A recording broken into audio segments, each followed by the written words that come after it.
The night my husband died, the village didn't ask why. They only asked who to blame. And suddenly I was running, not for revenge, but to survive. Everyone whispered, even those I called friends. Suddenly, I was no longer safe in my own home. Umuwaka village was the kind of place where everyone knew everyone's footsteps. Before dawn, women swept their compounds with short brooms, raising small clouds of red dust. Children's laughter mixed with the sound of pestles pounding yam. Goats roamed freely, stopping to chew anything careless enough to be left outside. Life in Umuwaka was slow, but watchful. Nothing stayed hidden for long. And Amarachi Okori had learned this early. From the day she married into the Okori family, she understood that her life was no longer truly hers. It belonged to the village, to tradition, to whispers. She was 23 when she married Chinedu Okori. Young, slim, quiet. Too quiet, some said. Amarachi did not marry for love. Her father, Papa Anamdi, had debts that refused to rest. Farming was no longer enough. The land was tired, and so was he. When Chinedu's family came with wine and cola, Papa Anamdi felt relief for the first time in years. Chinedu was handsome, confident, a palm wine tapper with steady income. What more could a father ask for? Amarachi said nothing. She never said no. In Umuwaka, a daughter's silence meant agreement. The wedding was loud. Drums beat until the ground trembled. Women danced with wrappers tied high. Men drank until their voices cracked. Everyone said Amarachi was lucky. "See as God bless you," they told her. "Your husband is strong. He can provide."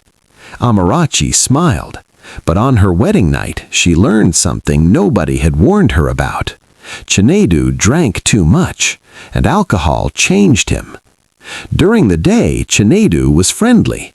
At night, when palm wine warmed his blood, his words sharpened. "Why are you always quiet? Do you think you are better than me? Are you planning something?" At first, it was only shouting. Then one night, his hand landed on her arm. Not hard, but hard enough to teach her fear. Amarachi cried silently that night, biting her wrapper so the neighbors would not hear. Because a woman who reports her husband is worse than a thief in Umuwaka. Years passed. No child came. The whispers started again. "She is barren. Maybe she is cursed." Chinedu listened to these whispers. They fed his anger. Sometimes, after beating her, he would kneel beside her and cry. "I don't know why I am like this," he would say. Amarachi would forgive him. She always forgave. The week Chinedu died was different. He was restless. He argued with his elder brother, Anyakachi, in hushed voices.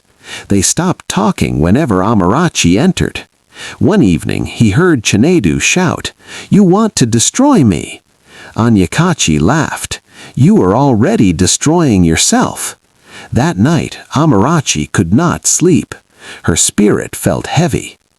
On the morning of his death, Chinedu was unusually gentle. He ate quietly. He even smiled at her. "I will come back early today," he said. Amarachi watched him walk away, her heart tightening for reasons she could not explain. It was the last time she saw him alive. That evening, Umuwaka village settled into its usual rhythm. Smoke rose from cooking fires. Children chased each other barefoot, their laughter echoing through the narrow paths.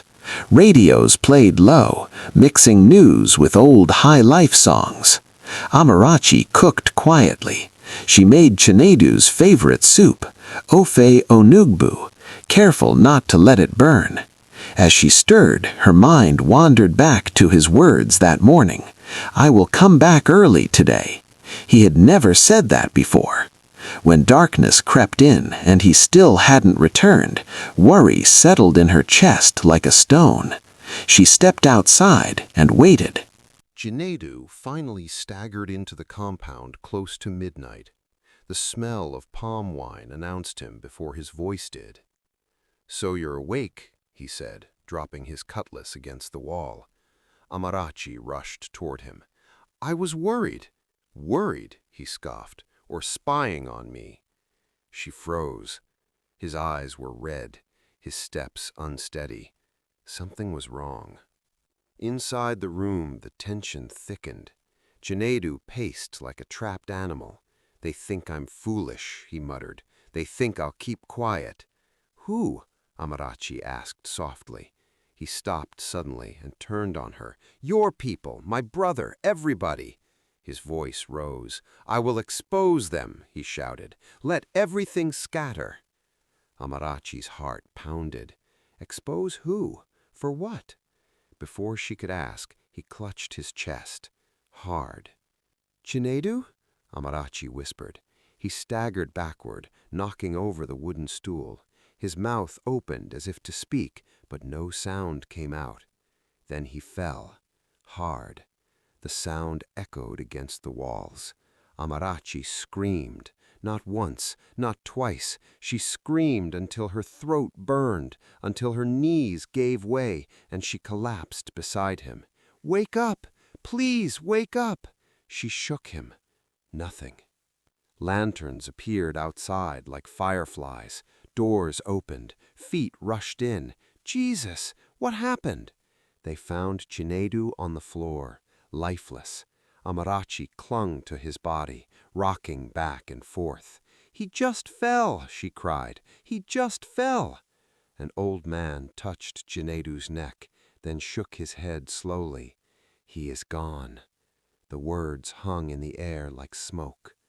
Someone asked quietly, "What did he eat?" Amarachi looked up, confused. "My soup," she said, "the same one I always cook." The room went silent. Eyes shifted. That single question planted a seed. By morning, Umuwaka was awake with gossip. Jinedu's body lay wrapped on a mat. Amarachi sat beside it, still, her eyes swollen but dry. "She hasn't cried enough," a woman whispered. "Is she heartless?" "Or guilty," another replied. No one defended her. The elders summoned Amarachi. Their faces were hard. "Tell us exactly what happened." She told them everything, his shouting, his pain, his fall. They exchanged looks.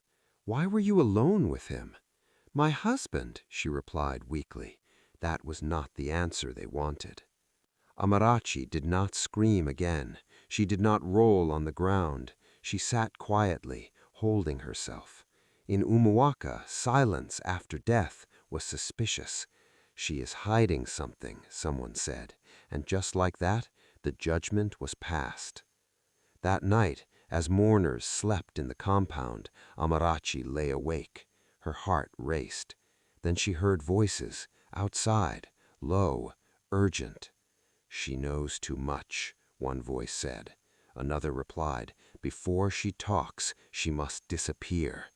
Amarachi recognized that voice. Onyakachi, her husband's brother. Her blood turned to ice. At that moment, Amarachi understood. Jinedu did not die naturally, and if she stayed, she would not live to tell her story. Before dawn, she packed nothing. She stepped out quietly, barefoot, her heart pounding with fear and grief. She did not look back. When the women came to prepare Jinedu's body for burial, they found the room empty. Amarachi was gone. The whispers exploded. "She has escaped! She killed him! She is a witch!" Her disappearance sealed her fate. By evening, her name was cursed. Children were warned never to mention it. Jinedu's family stormed Papa Namdi's house. "Produce your daughter!" Papa Namdi trembled. He truly did not know where she was, but no one believed him. Amarachi walked until her feet bled. She did not know where she was going, only where she could not stay. The night air was cold. Every sound made her flinch. Each rustle in the bushes felt like footsteps behind her. She avoided main roads, choosing narrow footpaths that twisted through farmlands and forests. At dawn, hunger hit her hard. She had no money, no bag, no plan, only fear. By mid-morning, she reached a roadside village. Her wrapper was torn, her feet swollen. An elderly woman selling akara watched her closely. "Daughter," the woman asked gently, "where are you coming from?" Amarachi opened her mouth, but no words came out. She shook her head. The woman sighed and handed her one akara. "Eat," she said. "Life is heavy enough." That akara saved her, not because it filled her stomach, but because it reminded her she was still human. By evening, Amarachi reached a small town. When a woman asked her name, her fear tightened her chest. If her name followed her, death might too. "Ngozi," she said. It was the first lie she ever told to stay alive. From that day, Amarachi died. Ngozi lived. For weeks, Ngozi slept wherever night caught her, under church verandas, behind market stalls. Sometimes she paid for a corner of a room with hard labor. Each night she dreamed of Chinedu's face, not angry, but warning. She woke up shaking. Ngozi found work as a house help. The woman she worked for was harsh. "You eat too much. You are slow." But Ngozi endured. She had endured worse. Sometimes, when the woman slept, Ngozi cried quietly into her pillow. She cried for her lost name, her lost home, her father. Months turned to years. Ngozi moved again and again. She learned never to stay long. She traded familiarity for safety. Each time she heard her old name in her head, her heart twisted. Amarachi. Was her father still alive? Did anyone believe her innocence? She never found out. One night, while returning from the market, men followed her. Her heart pounded. She ran, barely escaping into a crowded bus park. That night, she considered ending it all. "What kind of life is this?" she whispered. But she remembered her father's voice. "Live, my daughter." And she chose to live. Years passed. Ngozi learned skills. She became a trader. She saved money little by little. She rented a small room. She stopped crying every night, but she never fully slept. 10 years after the night she ran, Ngozi stood in front of a mirror. Her face had changed. Lines of hardship framed her eyes, but she was alive, still breathing, still standing. She did not know that far away in Umuwaka village, truth was waking up. That same year, a young man named Ifeani returned to Umuwaka. He was a journalist. He asked questions others had buried. Why was this case never investigated? Why did the widow disappear? The elders grew uncomfortable. Secrets do not like daylight. Ifeani dug deeper. He spoke to old neighbors. He read old records. One name kept appearing, Onyekachi Okorie, and with it, land disputes, money, threats. Ifeani discovered something chilling, a receipt, rat poison, purchased days before Chinedu's death by Onyekachi. The truth stretched its limbs. When the police searched Onyekachi's compound, they found something that made the village gasp. A shallow grave, freshly covered, with a wooden marker. One name written roughly on it, Amarachi. The silence that followed was louder than screams. The morning the police came for Onyekachi Okorie, Umuwaka village froze. No one had ever imagined it. Onyekachi was respected, loud, influential, the kind of man people greeted twice out of fear. When the police truck stopped in front of his compound, women dropped their buckets, men stood still, mouths open. Onyekachi Okorie, you are under arrest for the murder of your brother Chinedu Okorie. Onyekachi laughed, a loud, confident laugh. "You must be joking." But when the handcuffs clicked, his laughter died. The police led the villagers behind Onyekachi's house. There, under loose red soil, was the grave, shallow, rushed, waiting. The wooden marker still stood, Amarachi. Women screamed, men covered their mouths. The truth hit them like a slap. She hadn't run because she was guilty. She had run because she was marked for death. No one spoke. The same mouths that once accused Amarachi now refused to open. Elders avoided each other's eyes. Mothers pulled their daughters closer. Papa Namdi heard the news from a neighbor. He dropped to the ground and wept like a child. "My daughter! My child!" For 10 years he had lived with shame.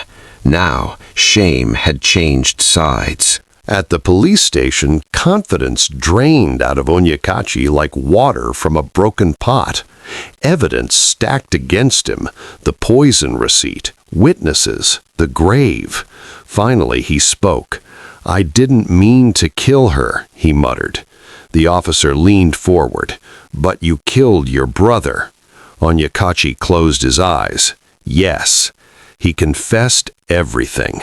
The land fraud, how Chinedu threatened to expose him, how fear turned into a plan, how the poison was meant for Amarachi, but Chinedu drank it first during their argument. Silence filled the room. Greed had killed one brother and almost killed an innocent woman. The next problem was clear. Where was Amarachi? The police tried, the village tried, but Amarachi had lived like smoke. No address, no record. 10 years of disappearance. "She is probably dead," someone whispered. Papa Namdi refused to believe it. "My daughter is alive," he said. "I feel it." One afternoon, a trader mentioned a quiet woman who looked like Amarachi. She went by another name, Ngozi. The police traced the lead, a phone number. When the phone rang, Amarachi almost dropped it. "Hello? Amarachi Okori?" Her heart stopped. No one had called her that name in 10 years. When they told her everything, Amarachi sat on the floor. She did not cry. She shook. The grave, the confession, her name cleared. "I can come home?" she asked in a small voice. "Yes," the officer said. "You are free." The road to Umuwaka felt longer than the road she ran 10 years earlier. Fear mixed with hope. Would they look at her with the same eyes? Would the village accept her truth or choke on it? As the bus entered Umuwaka, people stopped to stare. The ghost had returned. Papa Namdi saw her from afar. He ran. Old legs, weak knees. They collapsed into each other. "I thought I lost you," he cried. "I survived, that is all." The elders called a gathering. For the first time, Amarachi stood at the center, not as an accused woman, but as a survivor. Her voice trembled, but she spoke. "I did not kill my husband. I ran because I wanted to live." No one interrupted her. No one dared. The day judgment was delivered, Umuwaka village gathered in silence. Onyekachi stood before the court, no longer the loud, respected elder, just a man exposed by his own greed. The judge's voice was calm, firm. "You murdered your brother in cold blood. You attempted to murder his wife. You buried the truth for 10 years. The sentence came heavy. Life imprisonment. No cheers followed, only quiet relief. Justice had finally spoken. After the trial, women who once whispered gathered around Amarachi. "We are sorry," one said, eyes down. Another added, "We judged you wrongly." Amarachi nodded. Their words could not return 10 lost years, but she accepted them anyway. Forgiveness was lighter than anger. Before leaving, Amarachi visited the grave that was meant for her. She stood over it for a long time. "This hole waited for me," she said softly, "but I chose life." She turned and walked away. At Chinedu's grave, the wind was gentle. "I don't hate you," she whispered, "but your silence almost killed me." She placed a small flower on the grave. Closure did not erase pain, but it loosened its grip. The village expected Amarachi to stay, but survival had taught her something. Some places only remember you when they wrong you. She chose peace over familiarity. On the morning she left, Papa Namdi walked her to the road. "You can come back any time," he said. She smiled. "Home is where my spirit is safe." They hugged long, then she boarded the bus. Amarachi returned to her quiet life, but not as a ghost. She used her real name again. She started a small business. She laughed sometimes. She slept most nights. She lived. Umwaka village changed. Widows were listened to. Silence was questioned. And whenever someone ran, people paused before judging. Sometimes the woman who runs is not guilty. Sometimes silence is survival. And sometimes the truth does not arrive early. But when it does, it speaks loud enough to clear a name. Thank you for staying till the end of this story. Your support means more than you know. If you enjoy African storytelling that speaks to the heart, please subscribe and join this growing family. More powerful stories are coming your way. See you in the next one.